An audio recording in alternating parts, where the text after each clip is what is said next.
Salut à tous, on se retrouve pour l'épisode 1448 du Zap Image. On commence aujourd'hui avec l'anniversaire du milieu espagnol Isco qui fête aujourd'hui ses 29 ans. Bon anniversaire à lui.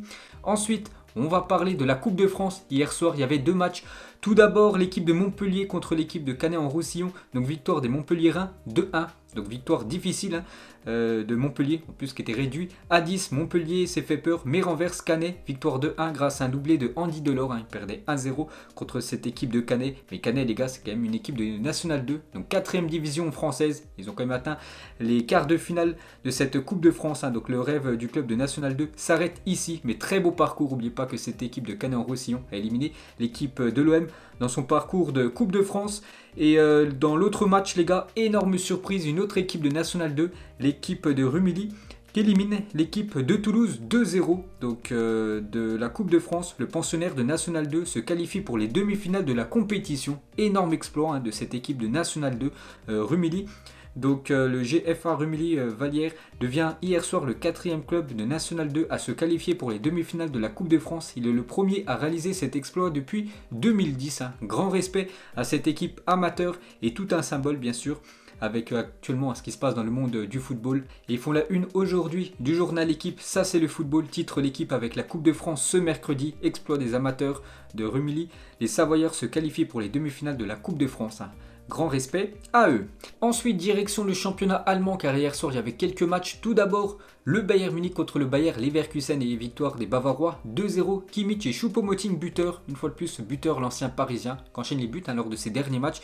Et c'est une victoire très importante pour le Bayern Munich, parce que le prochain match, le Bayern Munich, s'il s'impose du côté de Mayence, samedi à 15h30. Donc le Bayern Munich sera sacré champion d'Allemagne. Donc une fois de plus, il pourrait remporter ce titre, bien sûr, les Allemands. Donc pourquoi il pourrait être sacré champion d'Allemagne dès samedi? Parce que hier soir, le dauphin du Bayern Munich, l'équipe du RB Leipzig, s'est inclinée du côté de Cologne. Cologne s'impose 2-1 face à Leipzig, qui semble lâcher la course au titre, doublé de Jonas Hector. Donc c'est pour ça que maintenant, le Bayern Munich a 10 points d'avance sur l'équipe de Leipzig. Et c'est pour ça que si le Bayern s'impose samedi, ils seront sacrés champions d'Allemagne. Il y avait aussi Francfort contre Augsbourg, et Francfort s'impose 2-0 face à Augsbourg, grâce à notamment au 24e but de la saison d'André Silva en Bundesliga. Il fait une grosse saison, l'ancien joueur de l'AC Milan. Et pour finir, battu par Arminia Bielefeld 1-0, Schalke 04 est officiellement relégué et évoluera en Bundesliga 2 la saison prochaine. On sait que c'est une saison catastrophe pour l'équipe de Schalke 04, seulement 2 victoires cette saison et c'est officiel. Ils joueront bien l'année prochaine en 2e division allemande, donc le club n'avait plus quitté l'élite allemande depuis 1991. Et pour finir avec cette Bundesliga, un petit coup d'œil au classement. Donc le Bayern Munich, je l'ai dit, 10 points d'avance sur le RB Leipzig. Francfort 3e, donc Wolfsburg et le Borussia Dortmund jouent aujourd'hui. Ensuite, direction la Première Ligue. Hier soir, il y avait Chelsea contre Brighton et très mauvaise opération des Blues. Bon, c'est pas défaite, mais c'est match nul. 0-0 contre le 16e du championnat. Les Blues laissent des points à domicile et sont à égalité de points avec l'équipe de West Ham actuellement. Donc, mauvaise opération pour l'équipe de Thomas Tuchel. On continue les gars avec le football anglais, car hier, c'est une journée complètement folle, surtout par rapport à la Super League. Vous savez que la Super League, on en parle depuis 2-3 jours. Et voilà, les fans bien sûr anglais ne veulent pas de cette nouvelle compétition. Une compétition on peut dire surtout pour les clubs très riches de la planète, alors que les clubs intermédiaires ils sont complètement exclus de cette compétition. Donc beaucoup de banderoles, regardez, voilà, tous les supporters des gros clubs en Angleterre sont contre cette Super League européenne. Et hier, il s'est passé beaucoup de choses. Donc on va faire un petit récapitulatif. On commence tout d'abord avec Manchester City. Aurait perdu plusieurs centaines d'adhésions. Hier, les supporters sont mécontents de l'inclusion du club dans la Super League. Ils ont contacté le club pour se retirer. Et bien sûr, ça, Manchester City ne veut pas perdre des fans, des abonnés de son équipe, même si bien sûr les matchs se jouent à huis clos.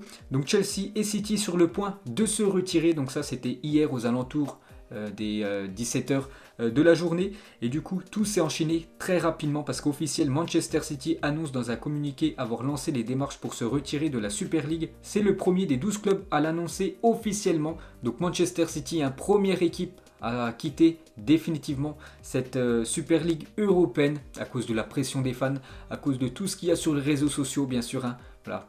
beaucoup de personnes, les gars, ne veulent pas que les gros clubs européens rejoignent cette Super League européenne, hein. Une compétition faite pour les clubs très fortunés.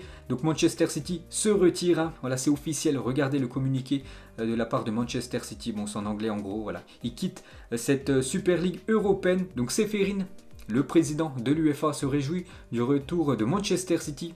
On peut dire avec l'UEFA, ils ont fait preuve d'une grande intelligence. City est un véritable atout pour le jeu et je suis ravi de travailler avec eux pour un avenir meilleur. Donc voilà la déclaration du président de l'UEFA, très content que City renonce à la Super League européenne. Donc hier on parlait de la demi-finale Paris Saint-Germain Manchester City. City pouvait être exclu de cette Ligue des Champions vu qu'ils appartenaient à la Super League. Donc du coup voilà, cette double confrontation aura bien lieu vu que Manchester City renonce à cette Super League. Donc Guardiola sur la Super League, le sport n'est pas un sport quand le succès est garanti, ce n'est pas un sport quand il n'y a pas d'importance si vous perdez, ce n'est pas juste si les équipes se battent au sommet et ne peuvent pas se qualifier. Donc voilà la déclaration bien sûr de Guardiola, lui qui était contre bien sûr cette Super League, et la réaction de Raheem Sterling, joueur de Manchester City, à l'officialisation du départ de City de la Super League. Ok, bye, donc ok en gros, au revoir, donc lui aussi très ravi. Donc du coup après l'officialisation de Manchester City, voilà, qui ne voulait plus être dans cette Super League, il reste encore 5 clubs anglais et tout s'est enchaîné très rapidement. On commence tout d'abord avec le voisin, Manchester United quitte elle aussi la Super League. Donc un communiqué officiel de la part de Manchester United, voilà, qui ne veulent plus appartenir à cette Super League. Et officiel, Manchester United annonce que Ed Woodward quittera ses fonctions fin 2021. Donc en gros lui c'est le président de Manchester United. Lui il était pour, voilà, c'est lui qui avait inscrit bien sûr cette équipe de Manchester United avec cette Super League. Donc fin 2021 il quittera la présidence de Manchester United. On peut voir le communiqué officiel de la part du club. Et après ça s'est enchaîné dans les autres gros clubs anglais. Tout d'abord Arsenal aussi quitte cette Super League. Donc Arsenal rejoint les autres clubs anglais et se retire de la Super League. Nous avons fait une erreur, nous nous en excusons. Voilà, par rapport aux fans. La même chose pour Liverpool, annonce son retrait de la Super League européenne. Et voilà, Liverpool en plus commence à perdre des sponsors parce que Tribu, donc c'est un horloger sponsor, voilà, de l'équipe de Liverpool. L'un des sponsors de Liverpool a annoncé mettre fin à son partenariat avec les Reds en raison de la participation du club anglais à la Super League. Donc avec toutes ces pressions, bien sûr, l'équipe des Reds, elle aussi, annonce officiellement voilà, qu'ils n'appartiennent plus à cette Super League. La même chose pour Tottenham, annonce à son tour son retrait de la Super League européenne. Donc ça fait déjà 5 clubs anglais sur 6. Et le dernier, c'est l'équipe de Chelsea, elle aussi. Voilà, elle suit bien sûr tous les autres clubs anglais. Elle aussi, voilà, dit en gros qu'elle n'appartient plus à la Super League officielle. Chelsea quitte le projet de la Super League avec effet immédiat. Donc une petite déclaration de leur part. Notre participation à ces projets de Super League ne serait pas dans le meilleur intérêt du club, de nos supporters ou de la communauté du football en général. Donc voilà pourquoi tous ces clubs anglais ont préféré tout simplement prendre ces distances avec cette nouvelle compétition. Donc en l'espace les gars de quelques heures, tous les clubs anglais, Manchester United, Manchester City, Chelsea, Tottenham, Arsenal et Liverpool annoncent officiellement qu'ils quittent la Super League européenne. Et ça c'est un gros coup dur bien sûr pour cette nouvelle compétition créée par Florentino Pérez. En l'espace de 90 minutes, la Super League passe de 12 à 6 clubs seulement maintenant. Donc il ne reste plus que les clubs espagnols et les clubs italiens. Donc la Super League contre-attaque. Donc la Super League compte poursuivre en justice les clubs de Première Ligue qui ont décidé de quitter cette ligue. Donc bien sûr, affaire à suivre. On continue bien sûr avec les autres clubs encore engagés. Donc du coup, on va prendre cette fois-ci la direction de l'Italie. Et après tous les départs des clubs anglais. Donc il y a déjà un club italien les gars aussi qui pense à quitter cette Super League, c'est l'AC Milan et le premier club italien à se retirer de la Super League. Donc pour l'instant, c'est toujours pas officiel, mais ça sera certainement officiel dans la journée. Certainement parce que je suis allé regarder sur le Twitter officiel de l'AC Milan. J'ai toujours pas vu de communiqué officiel, mais il y a de grandes chances les gars que l'AC Milan soit le premier club italien à quitter cette Super League. Donc l'AC Milan se retire de la Super League et devient le premier des 3 clubs italiens à quitter le projet. Donc ça sera certainement officiel dans la journée. La même chose les gars pour le club de Milan. L'Inter Milan va bientôt annoncer son retrait de la Super League. La même chose certainement dans l'après-midi les gars. L'Inter aussi annoncera tout simplement que la Super League Et l'Inter, c'est pas possible. Nous ne sommes plus intéressés, a indiqué le club à l'agence de presse italienne ANSA. Et du coup, le dernier club italien, la Juventus, elle, aucun communiqué pour l'instant de la part de la Juventus.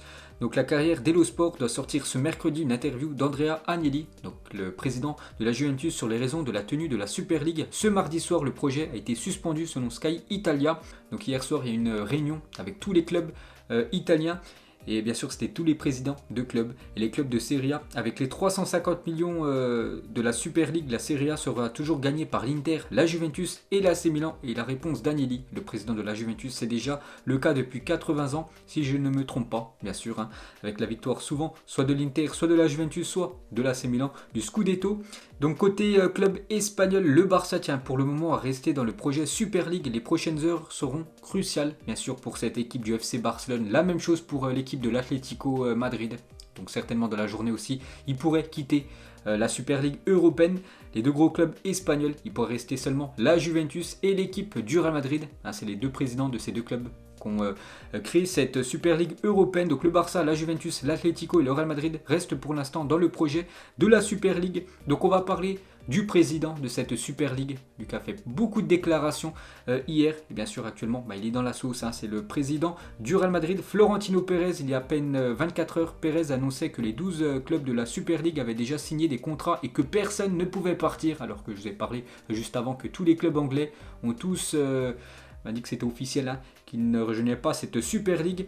Donc Pérez ce matin chez le journal L'équipe: si je crains des désistements en Super League, non, je suis sûr que le Paris Saint-Germain et le Bayern finiront par nous rejoindre. La situation est si grave que tout le monde est d'accord pour mener à bien ce projet et chercher une solution. Donc du coup, on peut voir que c'est totalement faux. Toujours avec cette Super League, selon Sky Sport, le projet de la Super League est actuellement suspendu, hein, vu que bien sûr beaucoup de clubs ont simplement quitté la compétition.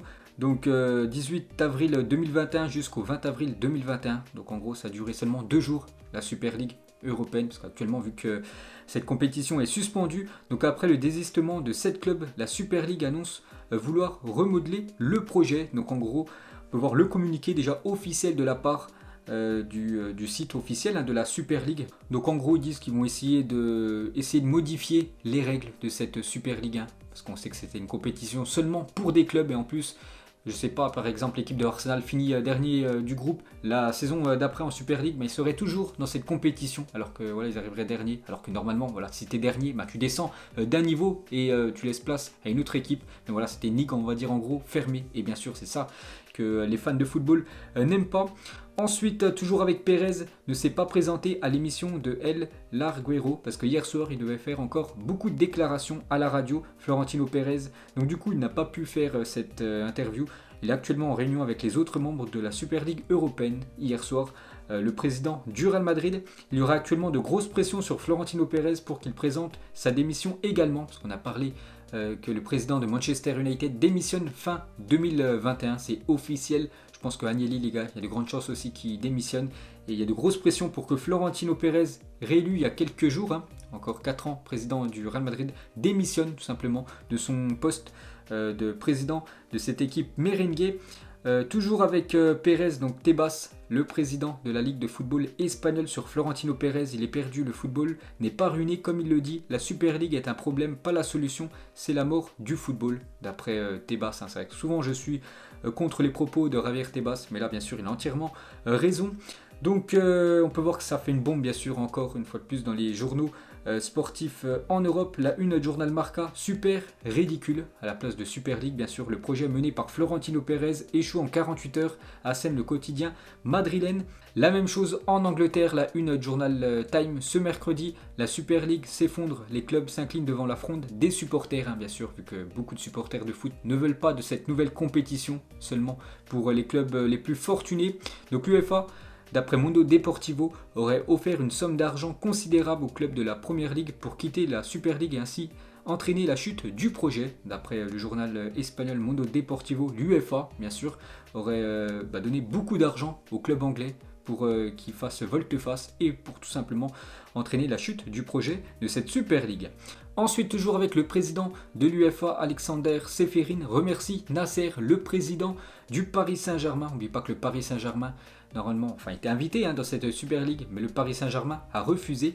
Donc merci Nasser, du fond du cœur, vous avez montré que vous êtes un grand homme, que vous respectez le football et ses valeurs. Donc voilà, belle déclaration du président de l'UEFA envers Nasser. Le bon choix, un document prouve que le Paris Saint-Germain était prévu pour être dans le projet de la Super League, mais que le club parisien a finalement décliné l'invitation. Et ça, bien sûr, c'est très bien, pour l'image du Paris Saint-Germain, les gars.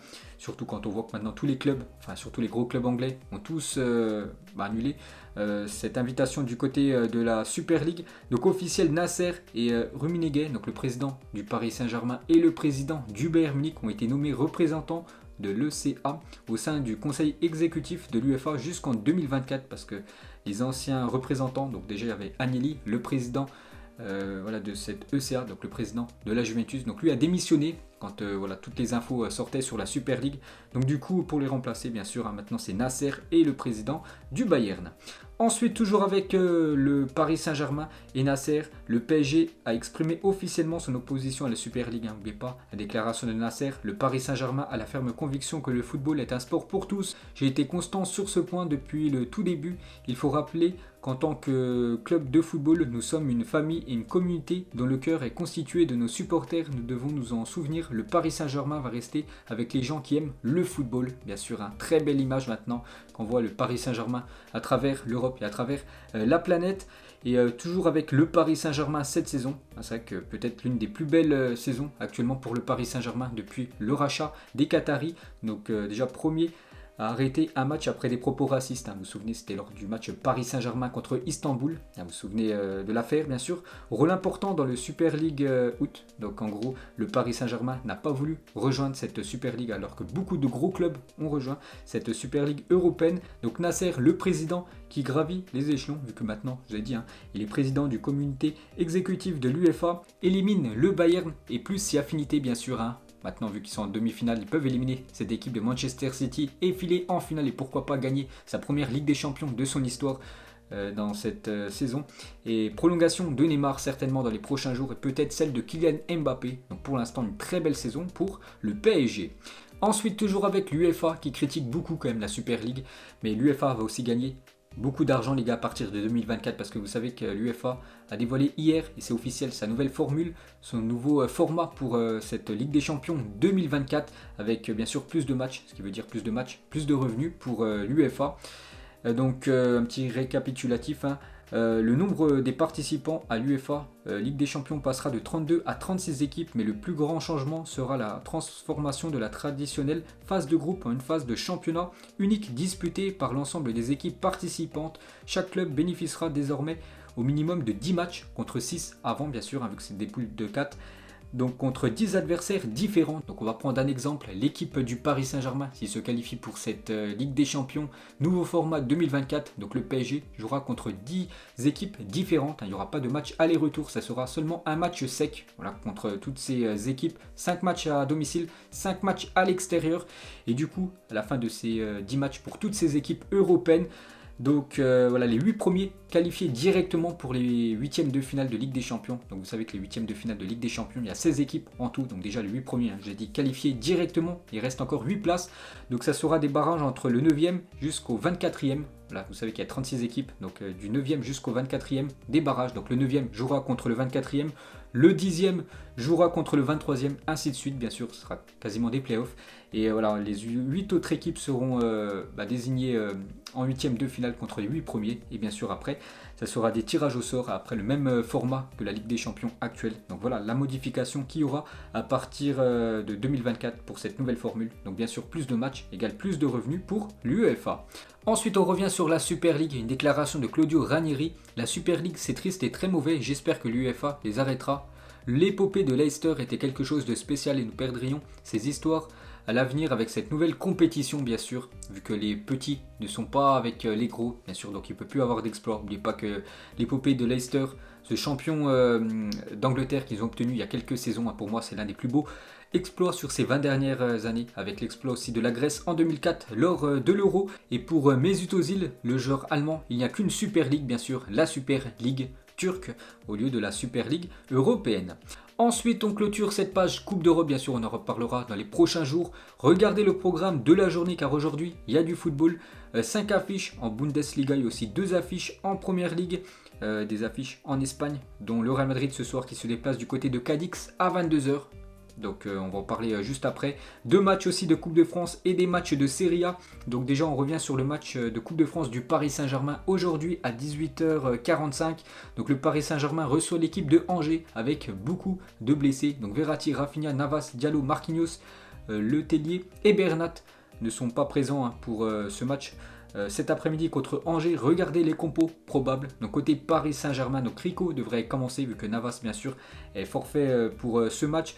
Donc Kurzawa, Kehrer en défense centrale avec Danilo Pereira, Florenzi côté droit, Gay, Paredes en 6, Di Maria côté gauche, Neymar en 10, Moskin côté droit et Icardi en attaque. Donc Kylian Mbappé devrait commencer sur le banc bien sûr, il faut laisser souffler un peu Kylian Mbappé qui a enchaîné beaucoup de matchs ces derniers jours. Et l'autre quart de finale bien sûr, c'est le choc entre Lyon et l'AS Monaco.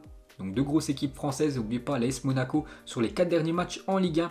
Donc que des victoires bien sûr, 14 buts marqués, 0 but encaissé. Donc l'AS Monaco se déplace ce soir pour une place en demi-finale de cette Coupe de France du côté de Lyon. Ensuite direction l'Espagne, donc le Real Madrid ce soir du côté de Cadix, une équipe qui les avait battus au match aller. La liste des convoqués pour le match contre Cadix, donc Ramos n'est pas là, ni Mendy, ni Modric, Kroos, Valverde, Vasquez et Eden Hazard sont pas présents dans ce groupe merengue. Et toujours sur cette affiche, donc Cadix portera ce soir, durant l'échauffement avant d'affronter le Real Madrid, des maillots avec le slogan La Super League, le football appartient aux fans bien sûr, vu que le Real Madrid, toujours un club qui appartient à la Super League. Ensuite, cette fois-ci, il y a 3 ans, jour pour jour, Arsène Wenger annonçait son départ d'Arsenal. Donc ça aussi, les gars, c'était une bombe dans le monde du football. Donc il a quand même remporté 3 fois la Première Ligue du côté des Gunners, 7 fois la FA Cup, 7 fois le Community Shield, une Ligue des Champions où il est arrivé deuxième bien sûr, vu qu'il avait perdu en finale contre le Barça en 2006, une Europa League une fois de plus, deuxième, seul entraîneur à avoir été champion d'Angleterre sans avoir perdu le moindre match sur une même saison, ça c'est quand même un exploit bien sûr. Donc il y a déjà 3 ans jour pour jour, Wenger quittait l'équipe des Gunners. Ensuite, on va parler d'un autre grand coach, José Mourinho, a touché plus de 106 millions d'euros d'indemnité de licenciement depuis le début de sa carrière. Parce que pour ceux qui ne savent pas, c'est qu'on parle beaucoup de Super League, mais avant-hier, Tottenham a licencié tout simplement Mourinho. Donc vu que c'est un entraîneur qui gagne beaucoup d'argent en salaire, donc quand le club le licencie, donc à chaque fois c'est le jackpot pour Mourinho. Donc déjà plus de 106 millions récoltés par Mourinho en indemnité de licenciement, c'est énorme, on peut voir à chaque fois le montant payé par les clubs quand ils ont licencié Mourinho. Et côté Tottenham, du coup nommé entraîneur par intérim de Tottenham jusqu'à la fin de la saison, Ryan Mason, 29 ans, va devenir le plus jeune entraîneur de l'histoire de la Première Ligue 1. Donc c'est lui maintenant le nouveau coach des Spurs. Et pour finir ce zap image les gars, donc plus de 30 000 spectateurs étaient en tribune pour le premier match de la saison du championnat de Chine entre le FC Guangzhou et le Guangzhou City. Donc en gros le derby qui s'est clôturé à un score nul de partout entre ces deux équipes pour cette première journée de ce championnat chinois. Et on peut voir quand même, bon, il y avait beaucoup de personnes, 30 000 spectateurs. Donc bien sûr, ça fait un bien fou de revoir du monde dans les tribunes. Mais on peut voir quand même qu'il n'y a aucune personne avec un masque. C'est quand même incroyable. Du côté de ce pays chinois, quand même révélé bien sûr le Covid-19. Donc voilà les gars, la fin de ce Zap Image 1447. Donc si ça vous a plu, un petit like et on se retrouve demain pour le prochain épisode. Ciao à tous.